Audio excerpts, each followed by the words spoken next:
اعوذ باللہ من الشیطان الرجیم، بسم اللہ الرحمن الرحیم۔ انجینئر اویس دورانی قرآنی لیکچر کے سلسلے میں زکوٰۃ پہ دوسرا لیکچر تھا میرا جی، اب یہ تیسرا لیکچر ہے زکوٰۃ کے اوپر جی، ٹھیک ہے۔ تو پچھلے لیکچر میں ذکر ہو رہا تھا جی ذہنی استعداد کا اور عقل کا تقاضا، ٹھیک ہے۔ یہ دونوں استعداد جو ہیں یہ اللہ کی طرف سے نعمتیں ہیں، یہ ایکسپوجر جو ملا ہے انسان کو اور اس نے جو حاصل کی ہیں یہ چیزیں، ان کی مدد سے پھر یہ ایکسپلائٹ کرتا ہے، ایکامولیشن آف ویلتھ جائیدادیں بنا لیتا ہے، پھر میجورٹی جو پاپولیشن ہے وہ جو ہے تو ڈپرائی ہو جاتی ہے، ایون بیسک نیسیسٹیز نہیں ملتی۔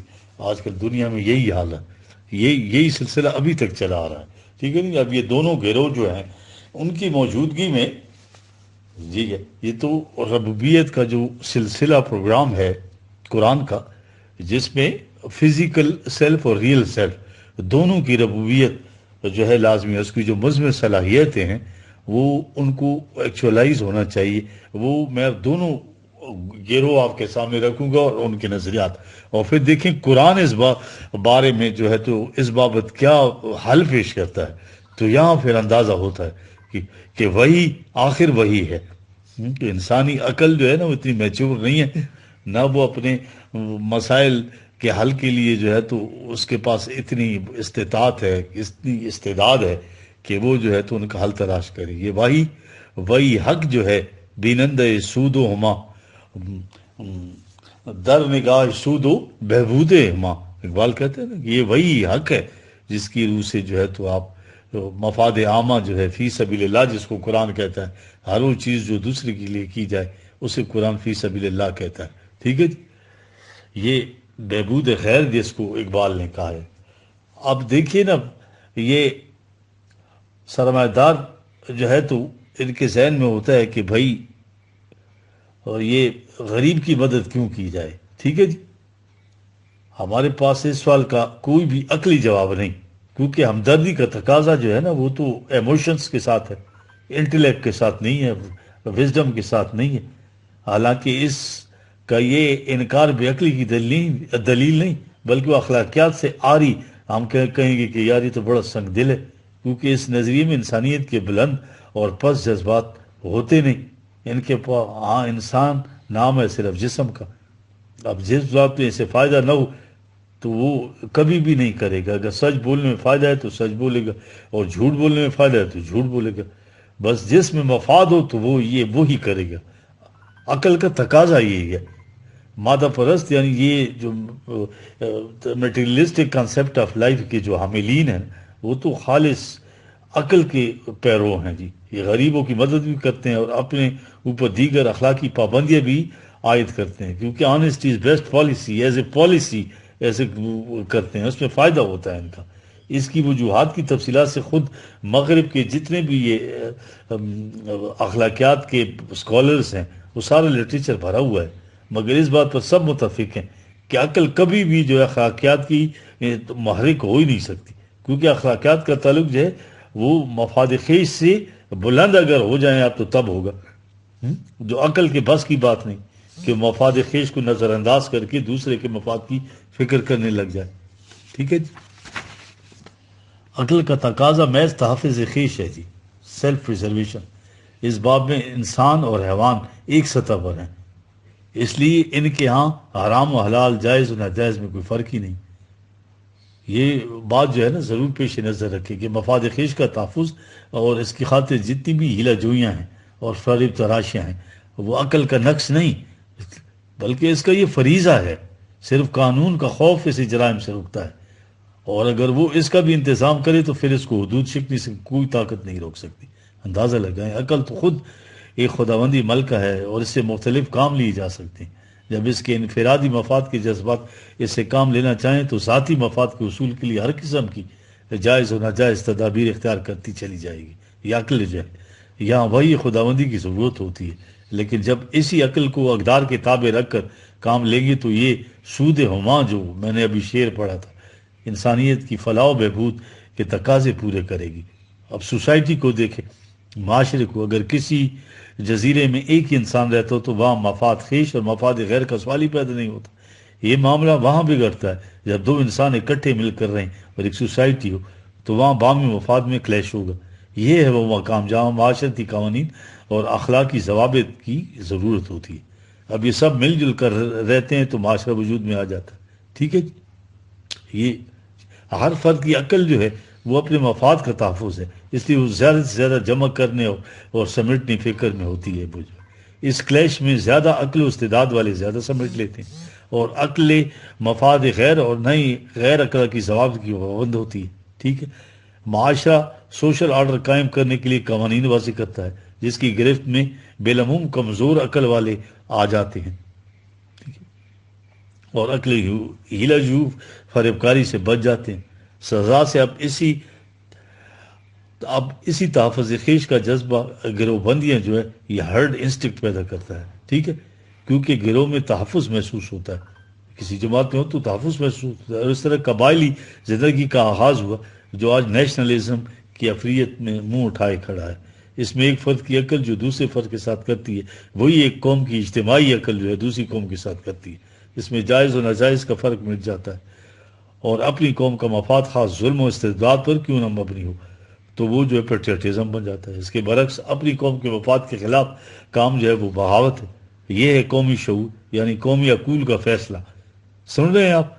دور حاضر کی ساری سیاست اسی میکیاویلی کی جو ہے بائبل دی پرنس جو کتاب ہے اس کو سمجھا جاتا ہے. اسی سیاست کے نتیجے میں اقوام ایک دوسرے کے سامنے وحشی جانوروں کی طرح کھڑی ہیں، جس کی لاٹھی اس کی بھینس. ٹھیک ہے جی. یہ مسٹر ویک مین ہیں، اسکالر ہے کہ یہ ان کا سٹیٹمنٹ ہے، میں پڑھ کے سنا رہا ہوں. ایک دوسرے حکیم ہیں جی لیوس ممفرڈ نے اس مغربی معاشرے کی کیا بھیانک تصویر کشی کی ہے، یہ ذرا سن لیے جی. ہاں، ہم نے ایک نئی نسل پیدا کی ہے، عمدہ توانائی، خوبصورت جسم، لیکن دل بالکل خالی.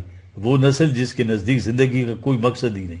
یہ مہذب وحشی حیوانوں کی سطح پر زندگی گزار رہے ہیں، کبھی دھوپ میں کھڑے آفتابی غسل سمندر کے کنارے یا اپنے کمرے میں لیمپ کے سامنے، کبھی بیکار جنسی میلان کے تحرک سے رقص کرنے لگ جاتے ہیں، کھاتے ہیں، پیتے ہیں، بچے پیدا کرتے ہیں اور مر جاتے ہیں. ایسی زندگی جی کر جو اگر کامیاب ہو تو محض حیوانی نشاط انگیزی کی زندگی، اور اگر ناکام ہو تو حسد، خوف اور پریشانی کی زندگی. حیوانی سطح پر حیوانی تسکین کے علاوہ ان کو ہر طرح کی زندگی سے نفرت ہے. ان کو ان حیوانی اعضاء سے نفس سے محروم کر دیں تو دیکھیں ان کے لیے جینا وبال دوش ہو جائے گا. یہ ہے اس معاشرے کی زندگی کا مال. سن رہے ہیں جی آپ؟ یہ قرآن نے یہ تمتعون و تاکلون کما تاکل الانعام، یہ قرآن کی آیت کا ترجمہ کر رہا ہے. اب ایک دوسرے ہیں ڈین ان جو ہیں وہ کہتے ہیں یہ انسان جو ہے شارع حیات پر بے مقصد چلا جا رہا ہے، اسے کچھ خبر نہیں کہ مجھے کہاں جانا ہے، اور یہ بے مقصد سفر کائے کے لیے اختیار کیا ہے. نہ اس کو کوئی عقیدہ، نہ ضابطۂ حیات، نہ معیار، نہ غذا. اقبال نے اسی انسان کا بہت ہی خوبصورت نقشہ کھینچا ہے. ٹھیک ہے.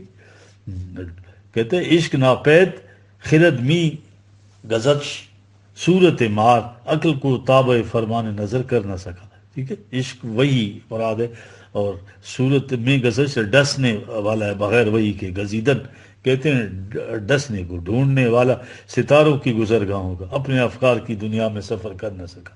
ٹھیک ہے.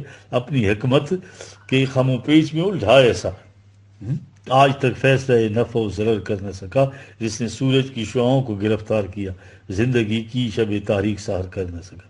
ٹھیک ہے. اب دیکھ رہے ہیں آپ کہ یہ جو شعر ہے یہ اس کا آیت وسا ان تکرہوا شیئا وہو خیر لکم واسا ان تحبوا شیئا وہو شر لکم ان اللہ یعلم ما لا تعلمون. یہ وہی بتا سکتی ہے، انسان نہیں بتا سکتی. یہ اس کا ترجمہ اقبال نے کیا ہے ان کا جی، ان آیات کا جی.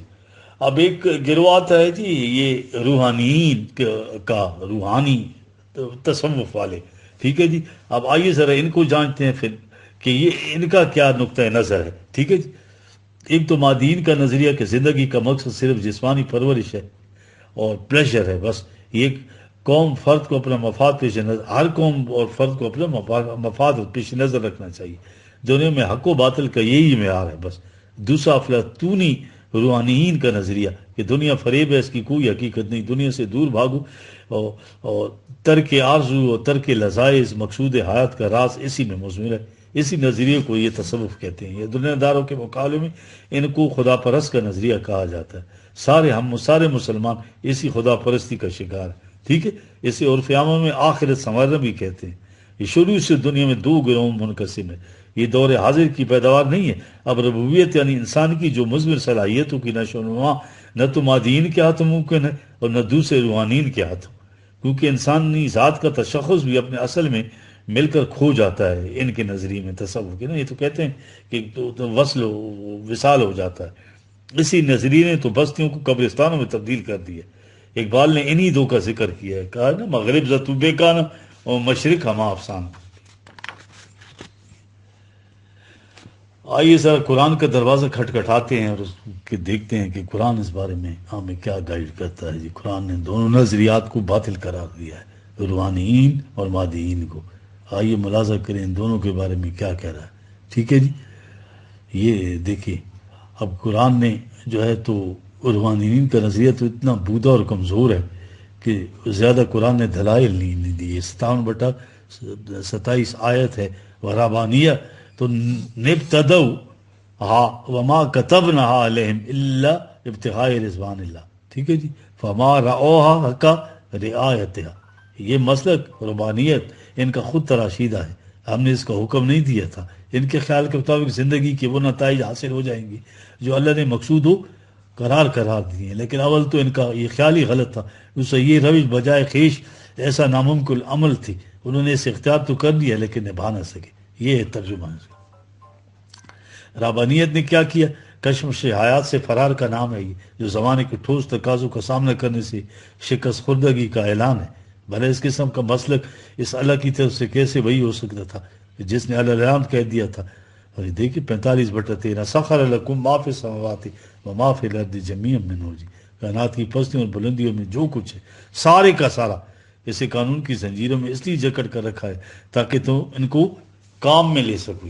ہاں جی، اب دنیاوی متاع وجہ جاذبیت ہے برعکس روحانیین کے، دیکھ رہے ہیں ترک۔ اب ان دونوں دیکھ رہے ہیں یہ 3/12 زین للناس وہ شہوات من النساء والبنین والقناطیر المقنطرہ من الذہب والفضة والخیل المسموعہ والانعام والحرث، انسانوں کے لیے عورت مرد کے تعلقات، اولاد، مال و دولت، عالیشان چنے ہوئے گھوڑے اور کھیتیوں میں جاذبیت رکھ دی ہے۔ کائنات میں جلال و جمال کے دونوں پہلو دیکھ رہے ہیں، بجلی کی کڑک اور بادلوں کی گرج، ساتھ ساتھ قوس قزح کی رنگینیاں، تیز ہواؤں کا جھکڑ، ساتھ ساتھ نسیم سحری کا خرام ناز، ٹھیک ہے، جنگلات میں بڑے بڑے درخت اور تسین گلستان میں سبزۂ نورستہ کا قالین، دوسری طرف پھلوں اور فصلوں میں سامان نشو و نما کا دیکھیں یوٹیلیٹیرین پہلو، افادی پہلو، تو پھلوں کا رنگ اور ان کی خوشبو غلظ صرف نہیں بلکہ پھول بھی ساتھ ساتھ مہکتے ہیں۔ ملاحظہ کیا ایستھیٹک دراصل حسن و قوت کا سرچشمہ ایک ہی ہے، دیکھ رہے 64/1 دو نہیں ہے۔ وَلَهُ الْمُلْكُ وَلَهُ الْحَمْدُ، ملک سے مراد قوت و اقتدار، جلال، اور ہم جو ہے تاثر جمال کسی ایسی اشیاء کو دیکھ کر بے اختیار واہ واہ نکل جائے۔ ملک اور ہم دو متضاد عناصر نہیں ہیں بلکہ ایک دوسرے کے زوج ہیں، کمپلیمنٹری ہیں۔ رات اور دن، ظلمت و نور، قوت و حسن ایک دوسرے کے زوج ہیں، ٹھیک ہے جی۔ یہ دیکھیں ایک آیت ہے 2/26 تولج اللیل فی النہار و تولج النہار فی اللیل، تاریکی جو ہے غیر محسوس طور پر، تولج کا مطلب وہ جو غیر محسوس طور پر داخل ہو جائے کہیں پر، یہ لفظ کیا قرآن نے استعمال کیا ہے، تاریکی غیر محسوس طور پر دن میں داخل ہو جاتی ہے اور دن تاریکی، دیکھ رہے ہیں ایک دوسرے کی ضد نہیں ہے بلکہ یہ پیمانوں کے اختلافات کی نمود ہے جن کے بدلنے سے کائنات کے تغیرات جو ہے نا مدار ہوتے رہتے ہیں۔ تو صحیح نظریہ آیات کیا ہے کہ مختلف عناصر میں بامی توازن و اعتدال، اور روحانیین جو ہے جو کائنات کی ہر ہنسی چیز آنکھیں بند کر کے عزلت نشینی اختیار کرتے ہیں۔ کہا یہ تزیین و آرائش اطاعت خداوندی میں حائل نہیں ہو سکتی بلکہ ایک کیٹلسٹ کے طور پر کام کرتی ہیں۔ ہمارا قانون تو یہ ہے، یا بنی آدم سے خطاب ہے اس آیت میں 7/30 آیت ہے، ہاں ٹھیک ہے، یا بنی آدم خذو زینتکم عند کل مسجد وکلوا واشربوا ولا تسرفوا انہ لا يحب المسرفین. یا مسجد سے مراد اطاعت ہے کیونکہ بنی آدم سے خطاب ہے. ٹھیک ہے، یہاں یہ ہے یعنی اے نو انسانی، یہ تصور غلط ہے کہ اطاعت خداوندی کے لیے ترک دنیا، ترک لذائذ، ترک آرائش و زیبائی ضروری ہے. یہ تو اللہ کی نعما ہے. بلکہ اطاعت میں یہ کیسے رکاوٹ بن سکتی ہے؟ بلکہ اس سے تو خود زیب و زینت کے پہلو بڑھتے. اطاعت خداوندی کا لازمی نتیجہ اس دنیا کی خوشگواریاں حاصل ہونا ہے. لہٰذا ان چیزوں سے خوب فائدہ اٹھاؤ، کھاؤ پیو، مگر یہ مقرر حدود ہیں خداوندی کی. ٹھیک ہے نا جی، حدود اللہ، ان کا خیال رکھو. حدود شکنی جو ہے قانون خداوندی کی روح سے پسندیدہ نہیں ہے. ٹھیک ہے، اب قرآن جو ہے افادی اور جمالیاتی پہلو کو اہمیت دیتا ہے. ٹھیک ہے، مثلا ایک جگہ ہے کہ اللہ نے تمہارے لیے مویشی بنائے، ان کا گوشت کھاتے ہو، دودھ پیتے ہو، گرم لباس ان کی ان سے بناتے ہو، سواری کرتے ہو، باربرداری کا کام لیتے ہو. یہ ہے یوٹیلیٹیرین اسپیکٹ اس کا، افادی پہلو. مگر قرآن اس ایستھیٹک پہلو کو بھی سامنے لاتا ہے. دیکھ رہے ہیں آپ، اس خوبصورت منظر کو سامنے لاؤ کہ جب شام کو تمہارے مویشی باہر سے چر چک کر گاؤں کتار اندر کتار واپس آتے ہیں تو وہ منظر کس قدر حسین ہوتا ہے. اس طرح صبح نور کے تڑکے جب تم ان کو باہر لے جاتے تو منظر بھی کس قدر دلکش ہوتا ہے. افادی پہلو کے ساتھ ساتھ جمالیاتی پہلو بھی. 16/6 یہ آیت ہے، بَلَكُمْ فِيهَا جَمَالٌ حِينَ تُرِيحُونَ وَحِينَ تَسْرَحُونَ. آگے کہا وَالْخَيْلَ وَالْبِغَالَ وَالْحَمِيرَ لِتَرْكَبُوهَا وَزِينَةً. ٹھیک ہے، گھوڑے، خچر، یہ جنہیں تم سواری کے لیے بھی استعمال میں لاتے ہو، زیب و زینت کے لیے. رحبانیت اور روحانیین کے مسئلے کو باطل قرار دے رہا ہے قرآن. یہاں کہا کون ہے جو جاذبیت والی اشیاء کو حرام قرار دے. 7/32 کل من حرم زینت اللہ التی اخرج لعبادہ والطیبات من الرزق. ان سے پوچھو کون ہے جو ان زیب و زیبائش کی چیزوں کو حرام قرار دے جو اللہ تعالیٰ نے اپنے بندوں کے فائدے کے لیے پیدا کی ہیں، اور رزق کی خوشگواری اور چیزوں کو ممنوع قرار دے جس طرح انہوں نے کیا ہوا ہے سارا حرام. ترک ترک ترک. وہ کون ہے جس خوبصورت دنیا کو مادب کدہ بنا دے جس میں ہر چہرہ جو ہے تو یبوست آمیز اور پریشانی شکن آلود نظر آئے. دنیاوی دولت و حشمت، قوت و سطوت، حکومت و سلطنت، اقتدار و اختیارات، یہ تو اللہ کی نعمتیں ہیں. دیکھو ہر رسول نے آ کر کیا کہا. دیکھیے 7/69 فَاذْكُرُوا اللَّهَ عَلَى اللَّهِ لَعَلَّكُمْ تُفْلِحُونَ. تم اللہ کی ان نوازشات کو سامنے رکھو، استعمال میں لاؤ تو یہ ہوگی کامیاب زندگی. ٹھیک ہے نہیں. صالح علیہ السلام کی قوم سے کہا گیا کہ نمائے خداوندی کو سامنے لاؤ. تمہیں آج کے بعد ملک میں اقتدار دیا اور تم نرم ہموار زمین پر محلات تعمیر کرتے ہو، سخت پہاڑوں کو تراش تراش کر قلعے بناتے ہو. ملاحظہ کریں اقتدار، محلات اور سامان نے حرب کو قرآن نے کتنی اہمیت دی ہے. اسی طرح شعیب نے قوم سے نمائے خداوندی کا ذکر کیا 7/54 وَآتَيْنَاهُمْ مُلْكًا عَظِيمًا. اس طرح موسیٰ اور بنی اسرائیل کی تمام تاریخ اس قوت و حشمن و تمکن و تسلط کی نمائے خداوندی ہے. ٹھیک ہے. 7/100 خود صدر اول کے مومنین کی صحیح و کاوش کا نتیجہ. 33/27 دیکھیں اس نے تمہیں تمہارے دشمنوں کی زمینوں اور شہروں کا مالک بنا دیا اور اس سرزمین کو جہاں پہلے تمہارے قدم بھی نہیں پہنچے تھے. جب ابراہیم علیہ السلام نے حجاز کی بے برگ و گیا آبادی میں کعبے کی بنیاد رکھی تو یہی دعا مانگی، اے پروردگار اس بستی کو امن و سکون کا مقام بنا دے اور اس کے باشندوں کو رزق کی فراوانیوں سے بہرور کر دے. دیکھ رہے ملاحظہ کرے قدم قدم پر ان روحانیین کے نظریے گوشہ نشینی کی تردید ہو رہی ہے. ٹھیک ہے جی. جنتی معاشرہ اسی دنیا میں ہے جی. 20/118 یہ آیت ہے جی، دیکھ لیجیے. ان لکا لا تجوع فیہا ولا تعرا وانکا لا تظمؤ فیہا ولا تدھا. جنتی معاشرے میں نہ بھوک ہوتی ہے، نہ جو ہے تو ننگ، نہ لباس کی تکلیف، نہ پیاس، دھوپ سے بچنے کی چھت، یہ ساری چیزیں ہوتی ہیں اس دنیا میں. قرآنی معاشرے میں یہ تمام بنیادی ضروریات یہ نظام زکوٰۃ سے مہیا ہوں گی بلا مزد و معاوضہ ہر ایک آدمی کو. To each according to his need and from each according to his capacity. جس کی جتنی استطاعت ہوگی، جتنی اہلیت ہوگی اس کے مطابق کام لیا جائے گا اور ضرورت کے مطابق جو ہے تو تقسیم کی جائے گی سامان زیست کی. دیکھ رہے ہیں آپ، یہ ہے قرآن کا نظام جی. کل الافظ جو ہے یہ مطلب اب جو بھی کام کرے گا بیت المال میں پیسے جمع کرائے گا. نہ جائیداد بنا سکتے ہیں اس نظام میں آپ، اور نہ جو ہے تو دولت اکٹھی کر سکتے ہیں. ٹھیک ہے. نہ کوئی پابندی ہوگی، سامان زیست کی ضرورت کے مطابق سب کو ملے گا. یہ 2/35 وہ کلا منہا رغدن حیث شئتما، دیکھ رہے ہیں یہاں پہ وہ کلا منہا، یہ صرف آدم کی نہیں، دوسری جگہ موسیٰ علیہ السلام کی قوم کو بھی کہا جہاں سے جی چاہو بافراحت کھاؤ پیو.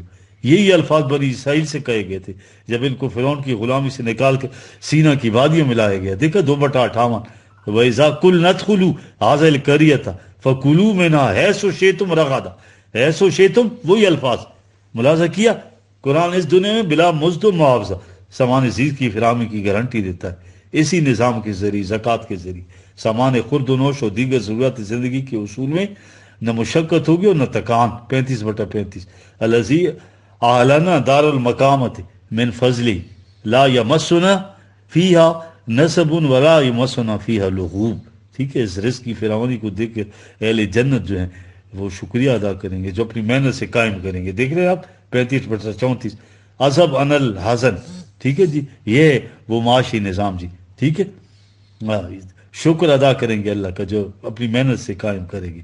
یہ معاشی پریشانی سے چھٹکارا پانے کا حل اسی دنیا میں، نہ کسی قسم کا خوف نہ حزن، ہر قسم کی حفاظت اور فکر معاش سے مکمل آزادی.